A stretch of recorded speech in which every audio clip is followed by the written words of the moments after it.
Hey, good morning, everyone, to the Master of Translational Medicine Program Information Session. We are so glad and excited to have you join us. I think for Joy and I, this is one of our more exciting times of the year because we've got our new students, obviously, in this year's cohort that are all up to speed and really getting entrenched in classes and the Capstone. And we get so excited to see all the new students that are interested and going to be possibly applying to our program for the next year. So just a little bit of introduction.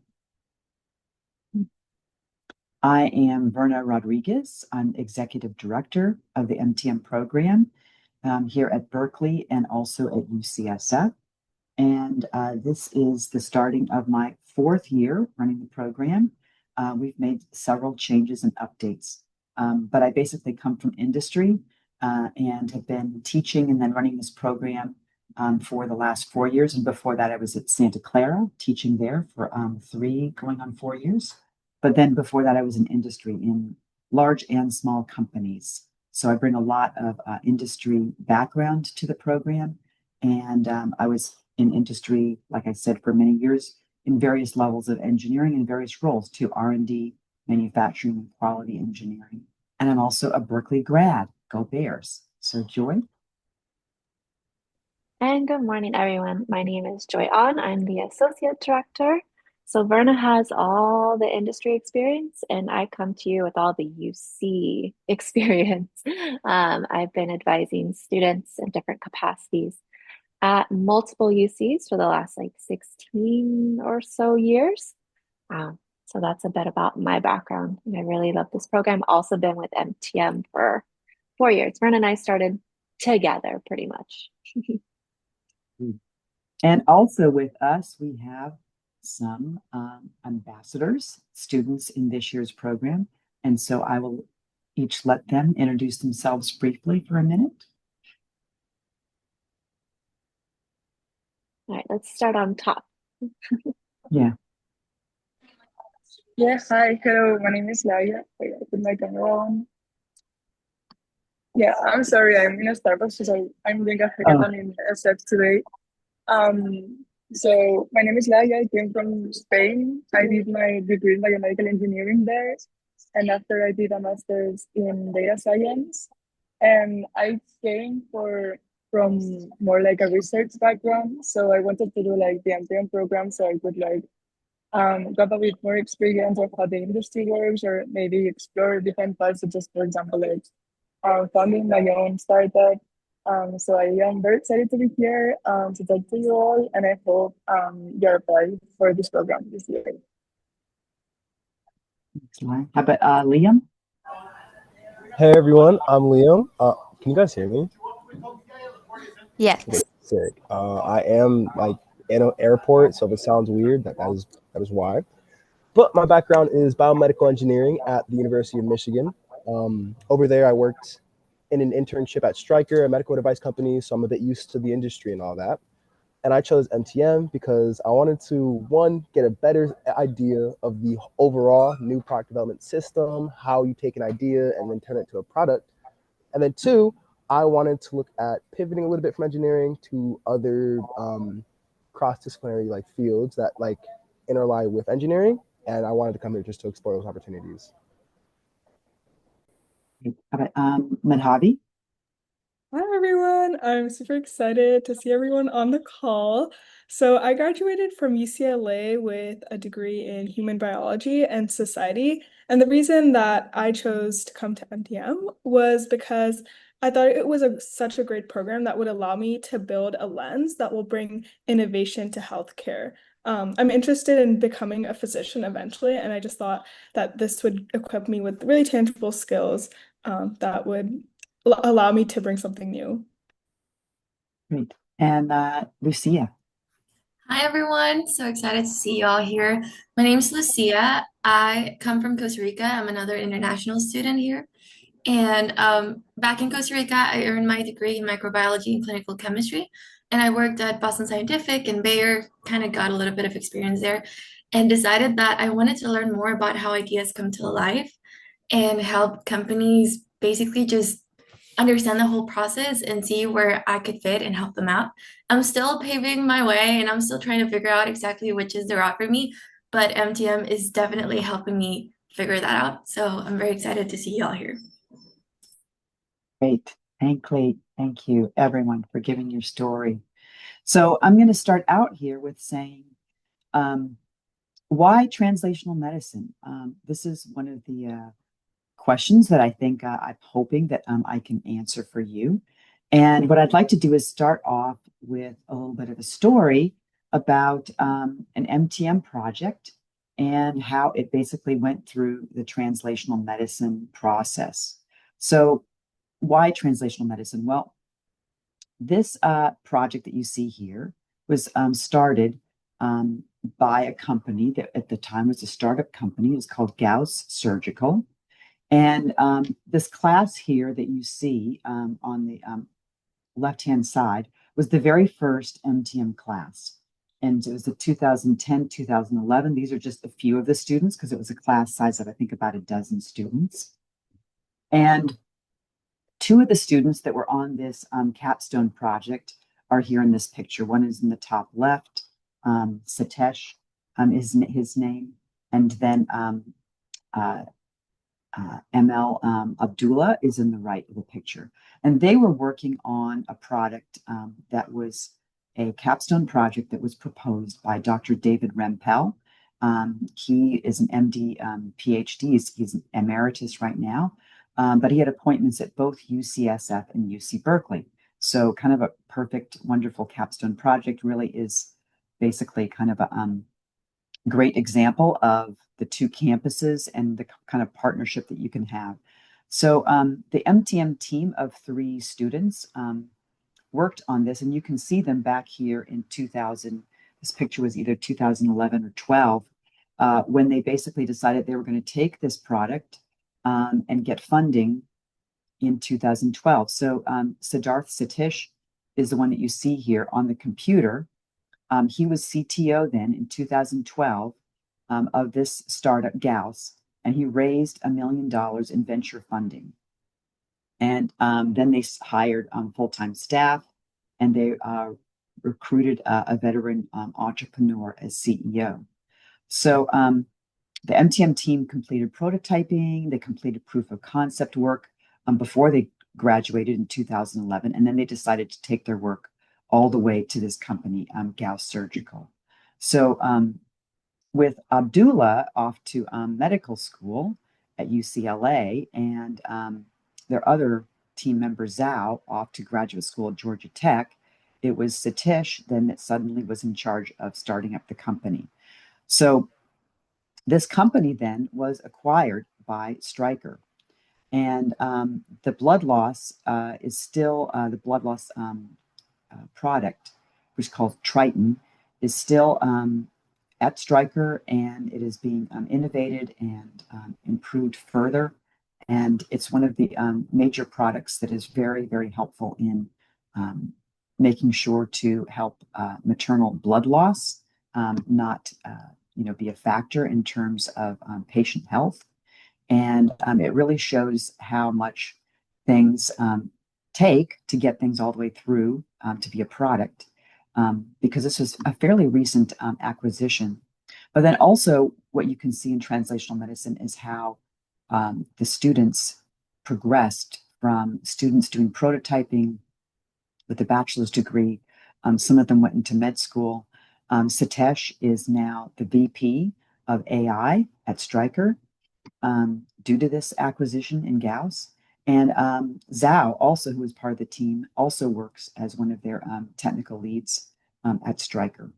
So basically, it's really important to understand and learn all the twists and turns, and you get to learn that in this program because you're working on a real world device. I think I say it so many times is that this is not just a senior project. You'll be working on real world products that have the potential to make real world impact, just like this product here that you see. So what is translational medicine? Our goal is to answer also these 2 questions. What is it exactly, and how will this program prepare me to be a medical innovator? You already saw how A student can take a capstone and turn it into a product, but what exactly does that mean? What are all the elements that are involved in getting through that? What we like to say is that a great idea is just that. It's only a great idea, and there's lots of other things that you need to do and you need to think about to be able to bring a product not only into clinical trials, but also into full commercialization. So translational medicine is what bridges the gap between research and clinical use. And I like to tell people so often, you can look it up on Wikipedia and it'll say from benchtop to bedside.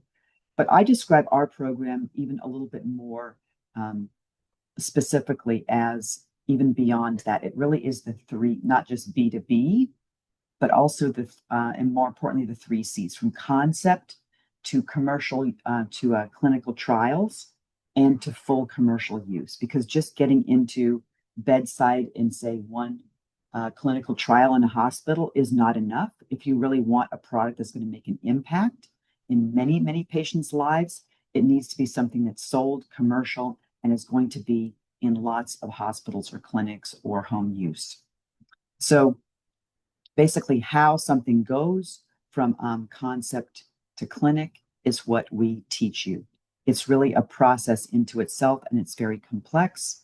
And it also is the same kind of process, whether you be a drug, a device, or some kind of biologic. So it's not automatic at all. It's got lots of twists and turns, as this little maze shows.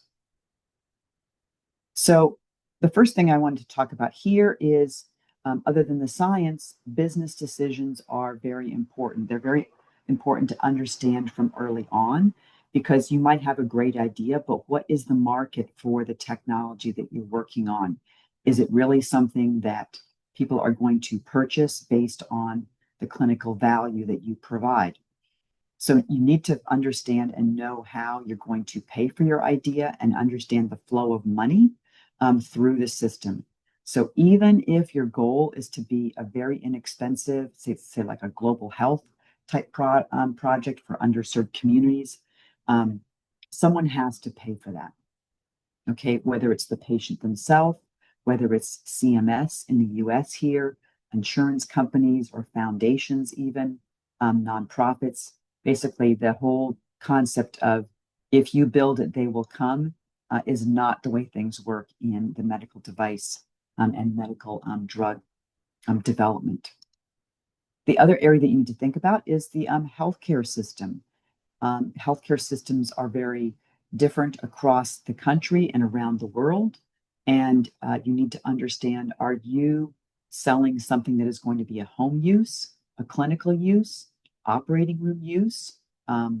So you need to think about those things. And also, who are the people who are going to use it, and who specifically are the people who are going to purchase your device, and where is it going to be installed? So that whole healthcare system is what we teach you to think about, and what are the options for where your product would be used. Clinical workflows are also extremely important. So if you are a medical clinician and you're thinking of innovating with industry, some of our students go on to be MDs, your clinical workflow, you don't want that to be extremely disrupted. Or if it is going to be disrupted, you'd like there to be fewer steps, or steps that basically are smoothly integrated into your current area or steps of work. Because if you do things outside of that and they're clunky, that can lead to errors and can lead to then patient harm. And last but not least, this shows you the FDA. Obviously, that is the Food and Drug Administration here in the US. But we focus on that. But we also teach you that regulatory agencies around the world have similar types of processes for getting your product approved. We teach you how to do testing and to present data for safety and efficacy. That is what these notified bodies and regulatory agencies want to see. And these are very good things, because the safety culture and efficacy grew out of past mistakes and errors. And new technologies can struggle to fit into existing regulatory structures. So really understanding the strategy of getting your product through a regulatory agency while proving safety and efficacy is key. So a lot of students who don't come through our programs, like myself, way back in the day, I had to learn this on the job. And a lot of companies used to provide training. Literally, I'd go to days, weeks, and hours of training on things like regulatory processes, project management. The whole reason that our program exists today is that a lot of startups and companies don't have either the time or the money to do that. And so helping you to learn that and navigate either within a company or by partnering with a company is really going to help you understand how to move products through the system and to think strategically. So basically, commercializing a medical innovation is quite complex. I've just touched on these things like the great idea to clinical use and how you need to think about regulatory affairs and workflows, as well as the business market. But we also teach you about intellectual property or IP, how to patent things, when you should patent them, as opposed to copyright, as opposed to a trade secret, the reimbursement structure. I touched on that because you need to think about insurance companies. All hospitals and clinical places get mostly all of their money from insurance companies, Medicare, Medicaid in the United States. And around the world, it's very similar, although to greater and lesser degrees. So if hospitals and clinical places are getting their money from these insurance companies, you need to make sure that your product is on a policy so that the hospital will be able to get reimbursement, and then they will then purchase your product. So our program mission is to provide engineers, clinicians, and life scientists with the engineering, business, and biomedical training that's needed and actually necessary to take medical innovation from initial idea all the way into clinical and commercial use. So it's a cross-functional collaboration. It's the cornerstone of our curriculum because that is how industry functions. So you will be working with students who are of different backgrounds, as you can see, in terms of degrees, but also from around the world, and also different ages. I think the average age of our students is around 24, 25, but you'll be seeing that there's quite a few students that come right out from bachelor's, some that have an MD already, some have a PhD, some students have been working for quite a few years. And so similar to the workplace, you need to be able to respect, collaborate, and work as a team on your capstone projects that are typically for students. It's very similar to the workplace. And you'll learn not only these hard skills that we're teaching you about strategy, but you'll learn about collaboration, conflict management, pivoting projects, and things like that.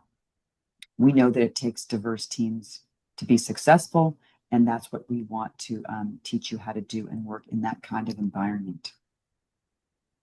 So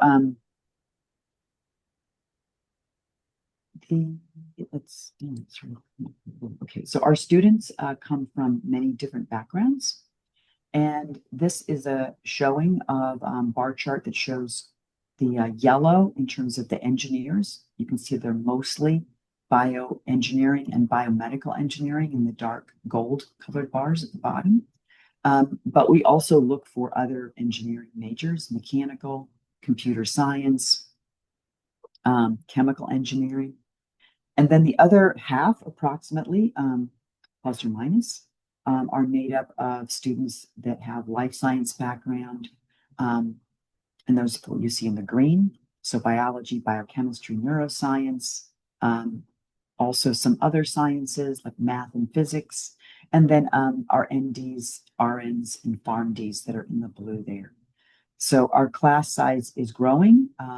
This is mostly because we have been having a big push for advertising to make sure students are aware of our program, because when Joy and I started, there wasn't enough awareness of the program, but also 2 years ago, we started our therapeutics track. And so that has also grown then our life science students in the program, as well as the bioengineers who were more focused on drugs and biologics.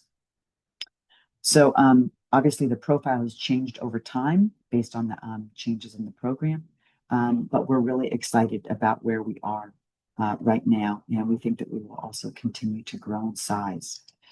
We bring you this program via the power of our two world-class public universities that we're very proud of, both UCSF in San Francisco, and then across the Bay, UC Berkeley, where we have the more engineering and business classes, and then UCSF, of course, key medical school, and where we have a lot of medical and clinical courses.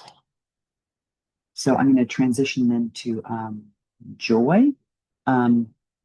This basically just is showing you our two campuses and kind of the difference in how they look. You know, obviously the one here on the left closer to the UCSF logo is our UCSF campus. It's more like right in the heart of San Francisco, very much of the city campus.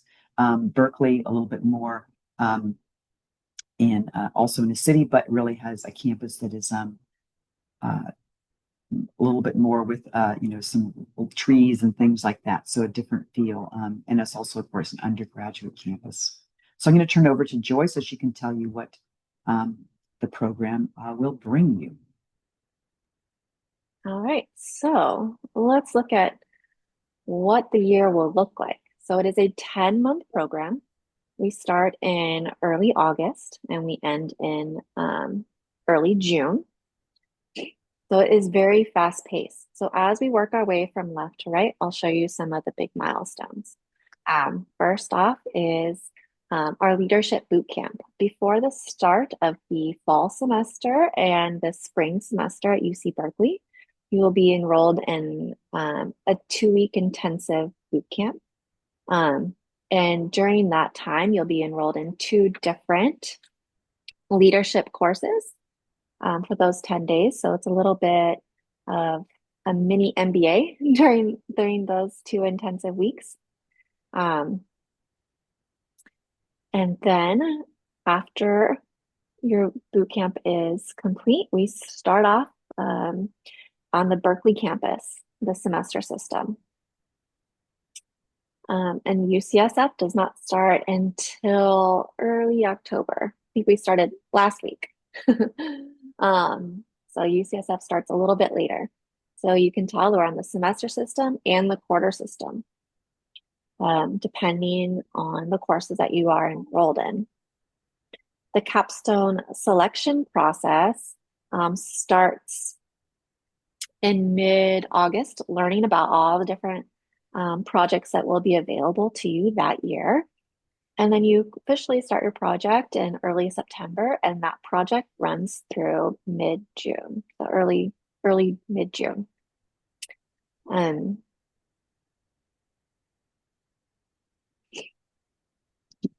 So there is a Capstone showcase in December.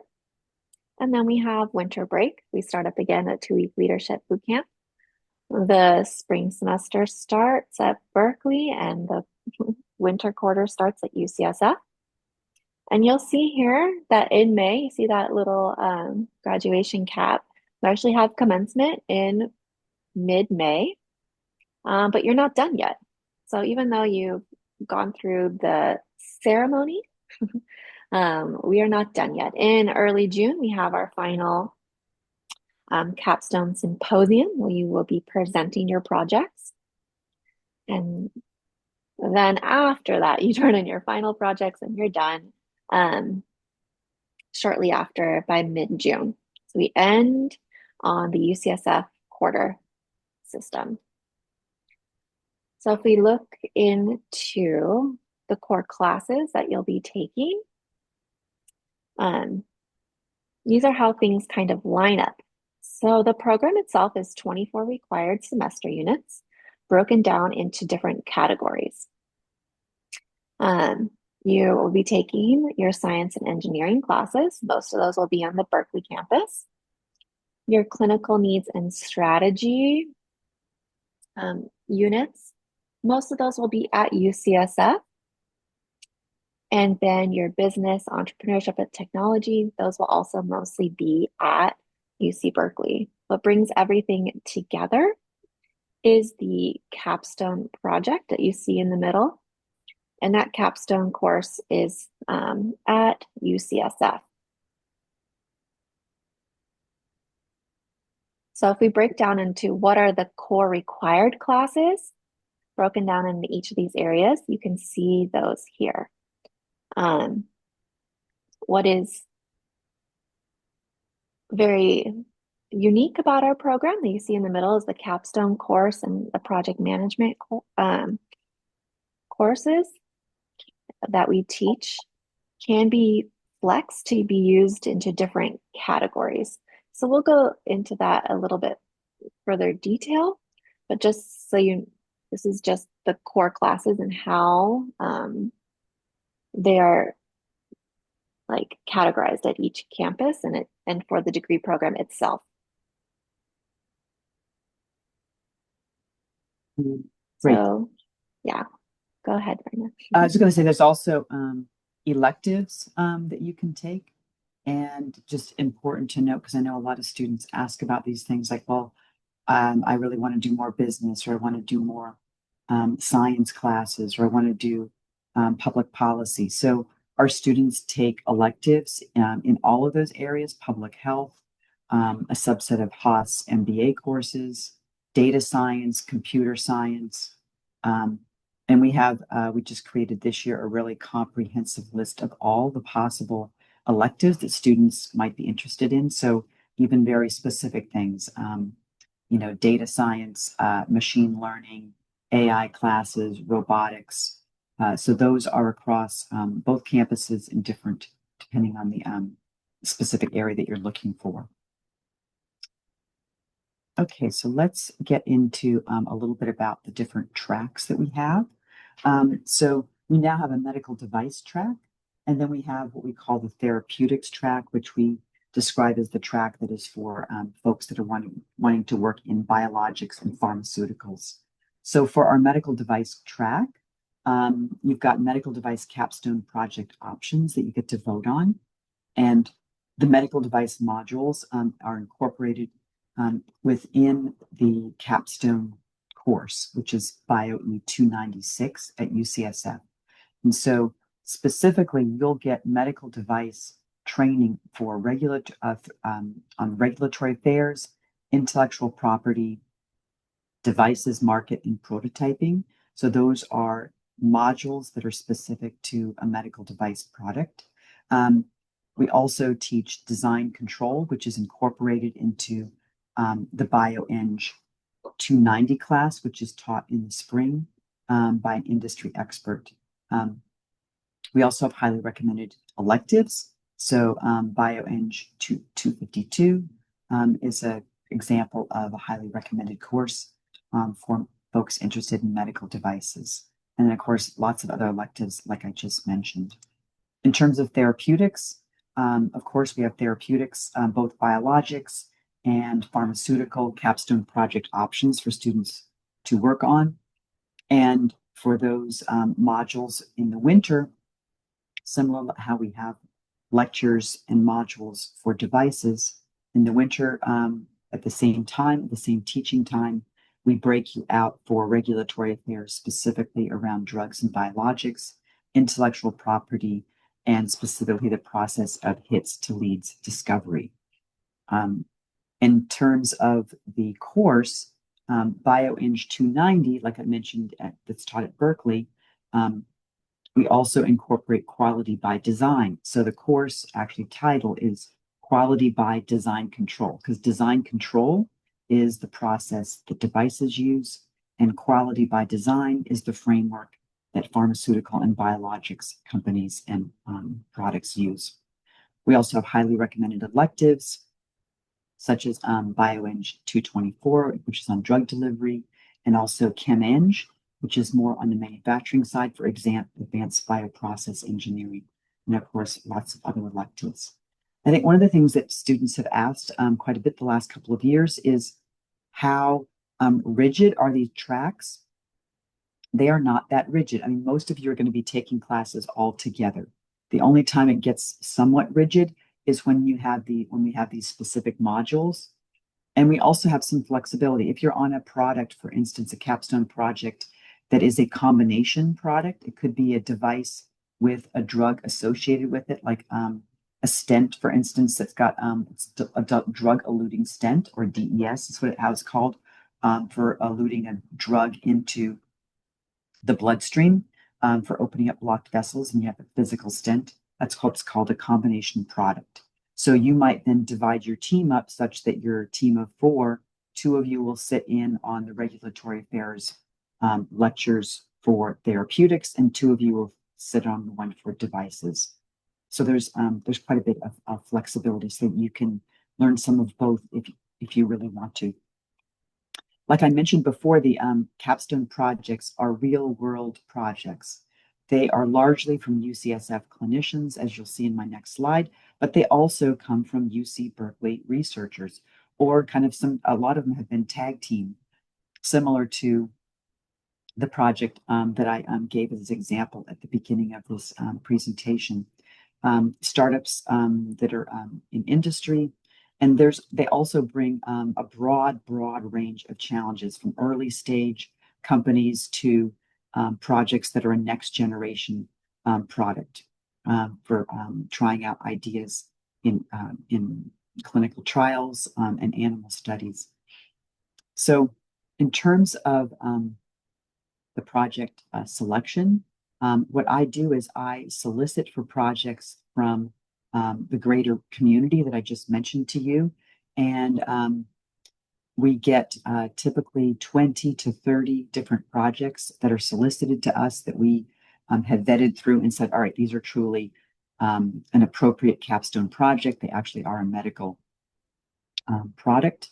And then these potential sponsors, will pitch to you in the first 2 weeks while you're also doing your boot camp. So we have pitches that are set up as Zoom meetings during lunchtime and also the early part of the evening. And then you listen to your favorite 8 to 10 from the list of 20 or 30 that I have listed for you. And then you vote on your top 5 or 6 projects that you're excited about, and also that you're willing to work on. So you list in order of preference your projects, and then you submit your we call it a bio sketch based on your resume, and then I match you up with your Capstone projects based on what their needs are and based on what you're looking to do. So that's the way we build teams. They're always 3 to 4 students. And the teams get underway by the first month of school.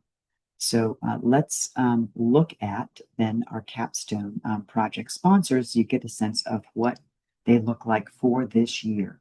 So our projects for 2025-26 range from an adipose manipulation transplantation product. So basically a drug therapeutic, which is a novel cancer therapy, out of UCSF. Atopere, then very completely different. This is a device that's audio-visual detection monitor, so that you can remotely monitor through cameras and assess a variety of biological functions like heart rate, blood pressure, and a lot of other technologies. So that's Atopere, and it's a startup out of the VA Veterans Affairs Center, also led by a clinician. Child Health Innovations is a breastfeeder device to help babies born with cleft palate be able to breastfeed. And so another simple but very innovative and impactful device. I'll jump over to a couple others here, but I'll also let you just read through. We have a hydrogel called Hydronovo for regeneration of salivary glands, because as with an aging population, people get things like dry mouth that can actually have lots of long-term health adverse events. And then people who have gone through cancer therapy, especially for head and neck cancer, also typically have this condition of dry mouth. And Telestent down here with Heart by HeartPoint Global is a startup company, and they have a stent device that goes into the heart for treatment of heart failure. We have an AI Soundwell, AI speech biopsy for early screening of health conditions. So you can see we've got everything from treating things like heart disease, cancer with devices, as well as biologics and pharmaceuticals. And so that's 11 projects this year. And you'll learn from industry experts. Nada Hanafi is founder and manager of MedTech Strategy Advisors. She does a lot of lecturing for us on regulatory affairs. Dan Burnett is our in-house resident entrepreneur, and he runs Theranova, where a lot of spin-out companies have come from. Our lawyers come from Levine, Baghdad, and Hahn, and they teach both patenting for drugs and biologics as well as devices, like I said, in the 2 different modules. And then you'll also learn from scientific experts, Shubho Roy, who's running the Capstone course and brings in our industry experts, Dorian Leitman, our faculty advisor on the UC Berkeley side, and then Charles Hart, who is the executive director over at UCSF. And he's got a background complementary to mine. We both went to Berkeley, but he was in chemical engineering and then worked in pharmaceuticals for 40 years before coming to UCSF. And of course, myself with medical device background. So we bring you this amazing network to the program of both academia as well as industry. And this is just a great photo of our current cohort. And we are excited to be able to present basically what our program is about. And this is just kind of a snapshot of some of the friends and connections that you'll make at MTM and what makes it so special. So now we've got some time for questions. Of course, we would love to have you join us and be in the picture that we show here next year at this time. And I'll stop right now so that we can have about 10 minutes for Q&A and with our current students. And then we'll come back here for large group Q&A. Okay, so I'm currently assigning each of our ambassadors that you met at the beginning. Each of them will be in a different breakout room. And so based on, if you just go like a few slides down, Verna, just so they can see it again, based on their background or who, if you remember from the beginning who they were, we will go ahead and you can pick to join one of these 4 rooms. So these 4 rooms will be open now. So please go ahead and join. And then we'll meet back in about 10 minutes.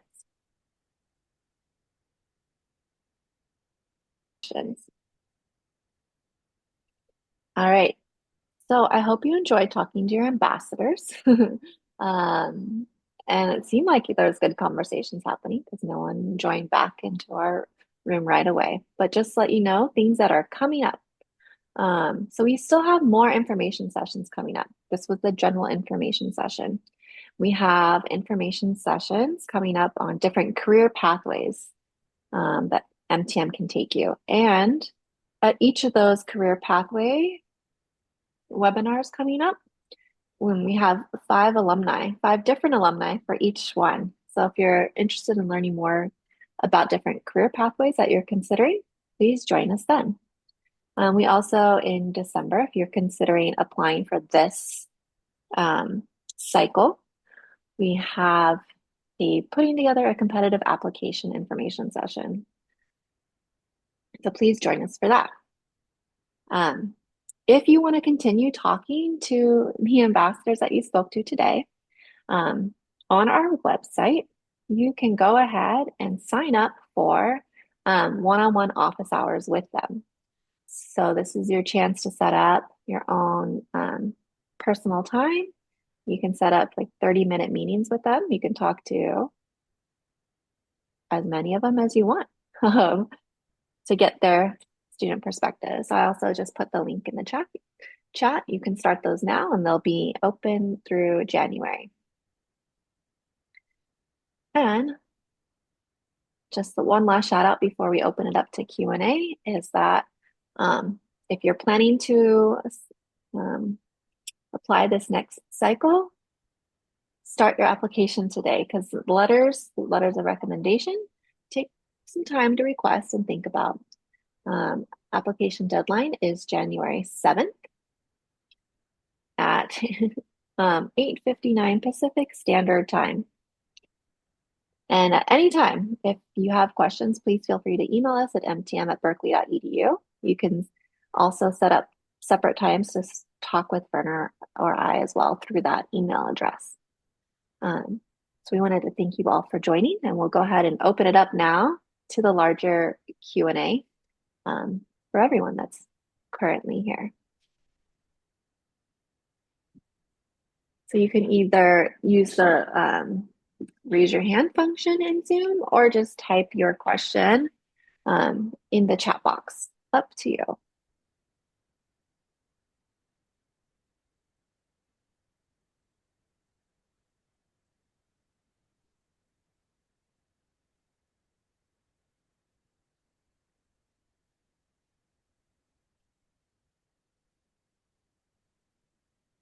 All right, any questions? No? Here's one. Oh. Does the biosketch include what you intend to learn? It can. It typically is meant to give a brief one-page, your picture, where you come from, basically, and then what roles you'd like to play. And so that's part of kind of the learning. So what roles you're thinking of playing, and what expertise you want to be able to focus on. And favor.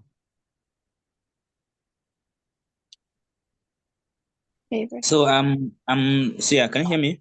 Yes. Yes. Yeah, so I just wanted to know, like, how does the fee waiver program work? Because I am interested in applying and utilizing that.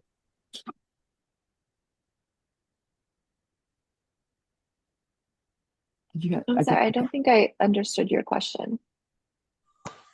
So I wanted to know how the fee waiver program works. Do we have to like send an email to MTM?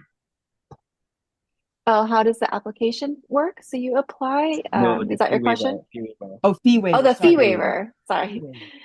Sorry. I'll go ahead and put that link in the chat so that you have access to that.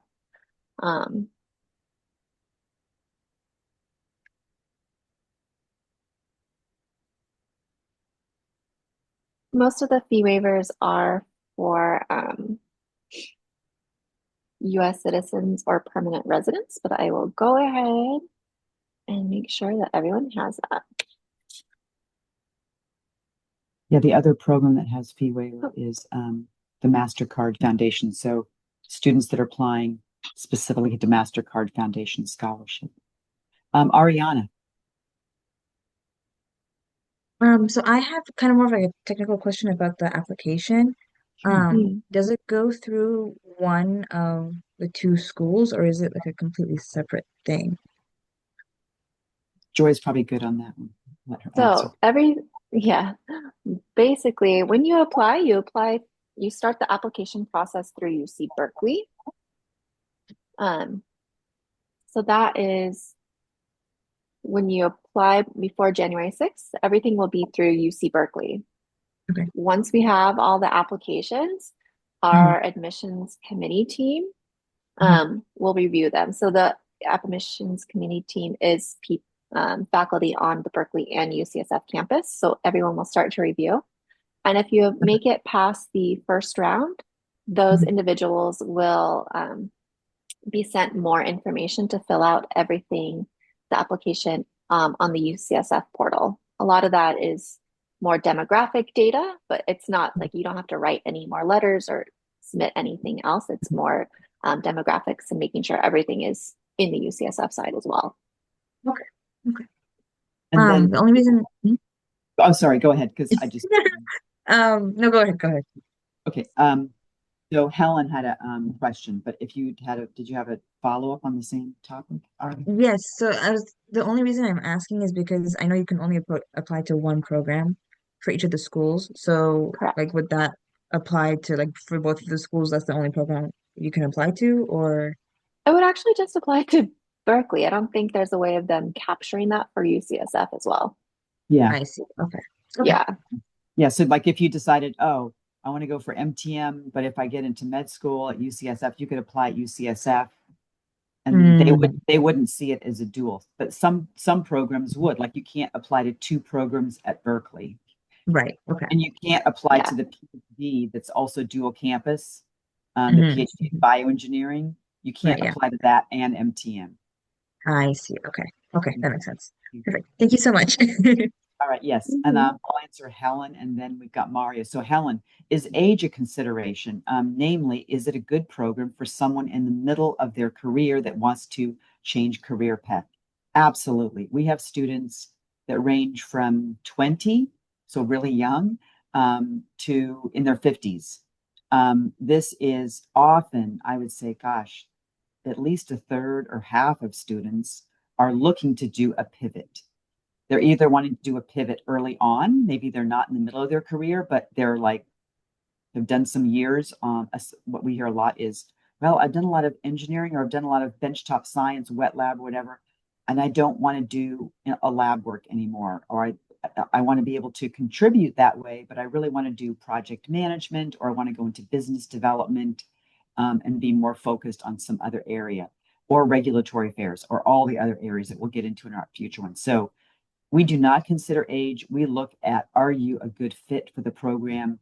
Is one of your reasons that you want to pivot? Or, I mean, there's lots of reasons to come into our program, but pivoting and mid-career is a very common and a great reason to come into the program. Students are able to like pivot because of the year they spent here. Yeah, I'd say the average, just to finish up with Helen, the average age of a student is 24. So you can see that's outside of straight from undergrad, but we do have students coming straight from undergrad. I think our oldest student this year is 34, but previous years has been 50. So every year is different. Age is not a consideration. Yeah. I think sorry, Mario, go ahead. Yeah, and the other thing nice about the Berkeley campus is that you'll see that it's a wide range of ages of students. It's always been that way. It really is the quintessential truly public university. And so you'll see people all ages, all backgrounds. Yeah. Mario. I noticed that a lot of the capstones this year were from, or like based from UCSF. I'm wondering if those, well, I'm assuming a lot of those proposals come from UCSF researchers. Would you consider the researchers or UCSF as a sponsor, or is there some examples where they sort of bring in industry within those projects? Yeah, so we have both. This year's just ended up being a very high percentage of UCSF clinicians, I think mostly because of the therapeutics track. In previous years, there's been obviously last year and this year, we have the therapeutics track. Before that, we had lots of Berkeley Berkeley and UCSF paired sponsorship. So, and we also always have at least one or two startups.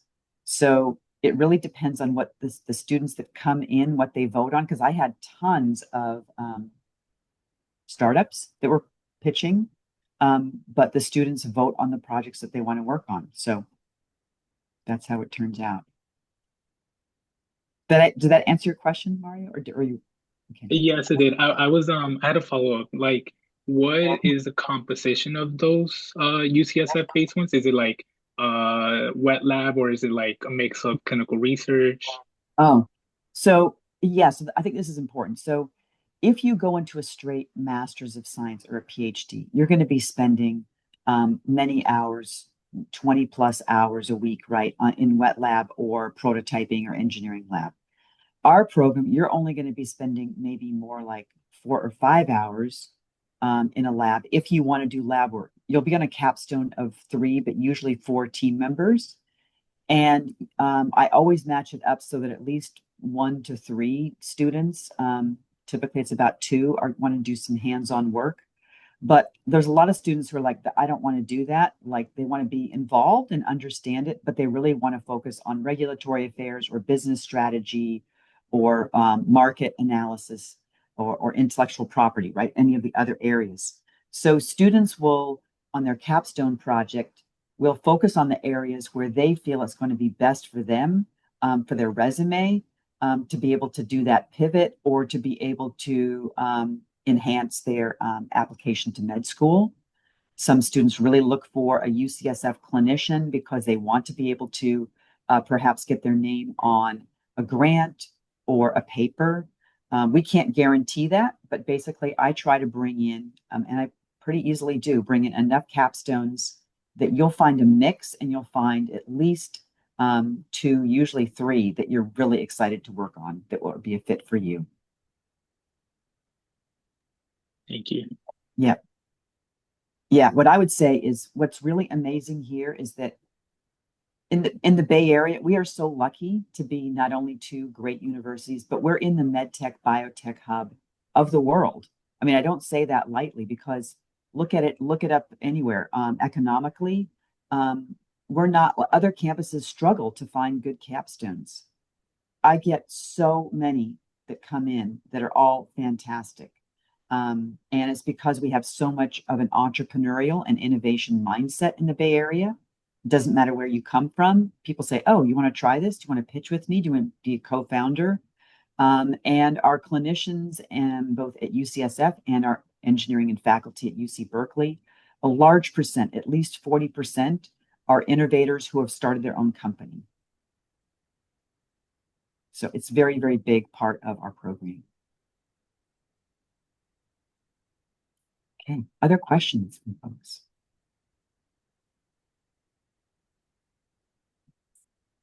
Nima had one in the chat, Verna. It's more about careers. So are there executive career coaches for pivoting from R&D to translational clinical business development? Let's see. I have to scroll up a bit. Yes, let's see. Maybe you'll have to read it to me again because now I can't find it. Okay. I was reading is Are there executive career coaches for pivoting from R&D to translational clinical business development? Yes. Yes. We have lots of industry mentors, and that's just one area. Students want to pivot in a variety of areas to patent law, for instance. Whatever you want to pivot to, as long as it's in this broader space of translational medicine, maybe a consulting firm like a Bain or McKinsey, we have career coaches for all of those. The other question I saw was a good question down here is, do we have many international students in each cohort? Absolutely. About 50%. It ranges from as low as 40 to as high as 60. But typically it's around the 50% of international students from all over every year. So yeah. South America, Mexico, Africa, Mongolia, all across Europe, all across the United States, folks from the Midwest, Texas, New York. So you will be India. I mean, if there's Pakistan, I mean, and also so many students in the Bay Area and also California broadly are first gen, second gen students. So, they were maybe raised here, but their parents are from all of these different places from around the world. So Korea, absolutely Korea, yes. Japan, China, of course, Taiwan, pretty much every year, all those. Yeah. But obviously, even though we have a large or international student population, at least 65% of our students have bachelor's degrees from U.S. institutions. Yes. So they might be from somewhere else, but they've done their undergrad within the United States. So that's just another statistic. Yeah. Yay, Thailand. Yes. Our new instructor, Michael Schilling, has spent many years in Thailand and Asia. So, Ibrahim. Yeah, thank you. One last question. Does anyone work on global health from the capstones, or they all focus on like I've been to like I work in the industry, so I've been to like different places. So if you go for Europe, USA, Korea, these places, you Right. go for like the insurance companies. But if you go other places, or sometimes the Middle East, you go in a different way, to pitch your Right. product. Exactly. So we don't have a global health aspect to our program. There are programs that do. I know students who really, really want that have gone to Johns Hopkins. We have not incorporated that formally in our program yet, although we have had projects that are sponsors from outside of the US. Last year was one from a company that's in China, and students traveled to China, saw surgeries done in China. As a robotic system. So that's one aspect that we don't formally have in our program. Okay, Yeah. thank you. But that goes to say there are the way that you incorporate public health courses within your degree, because there is a School of Public Health at UC Berkeley. Students that are really interested in that global health perspective will take a lot of their electives within the School of Public Health here. Yeah, and they have global health, and there are global health electives. And so I know actually Laya would be able to comment on that, because she has been actually looking to go into more a nonprofit. I think she might have popped up. Oh yeah. So if you reach out to Laya, Ibrahim, do an office hour with her. She is navigating basically electives and a career track that would be in nonprofit organizations. And there's a lot of connections here in the Bay Area and broader. We're just starting to bring in some of those elements. We will eventually have a global health element to our program. That's my vision. But we do have lots of connections. Okay, thank you.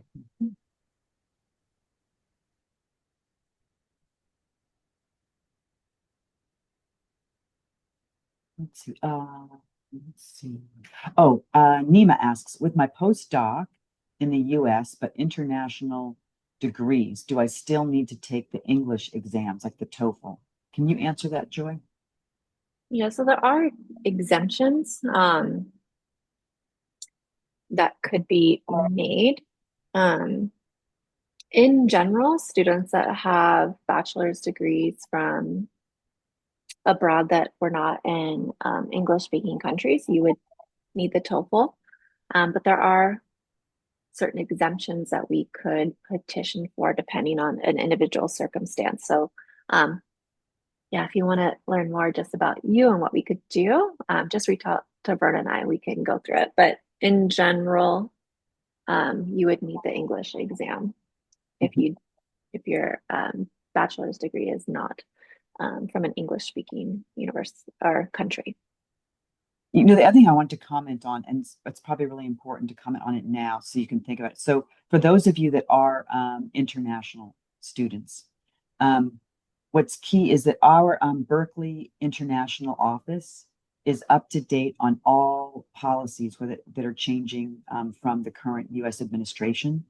So they are there, they have office hours, they can answer questions, and they stay on top of like, okay, which countries are banned right now, where they're being where are their issues, and how many years can I stay here, and what's the process. So they are experts on that. And so I think for all of you that are international, it would be really, really beneficial for you to reach out to them, because sometimes we had students that we thought, oh, it won't be a problem, but there can be little things that look like not positive to the current administration. For example, maybe you are a country, maybe you maybe you're originally from one country, but if you've been living in another country for many years, it appears that the administration has not been looking at that favorably.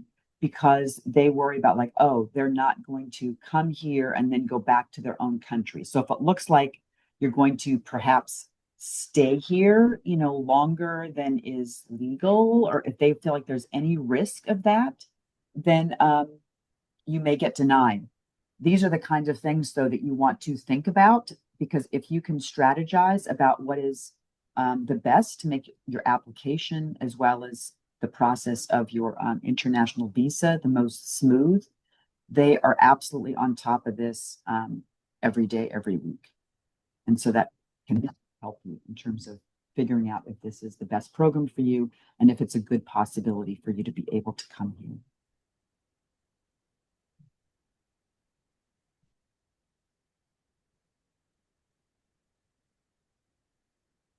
Other questions? Thanks.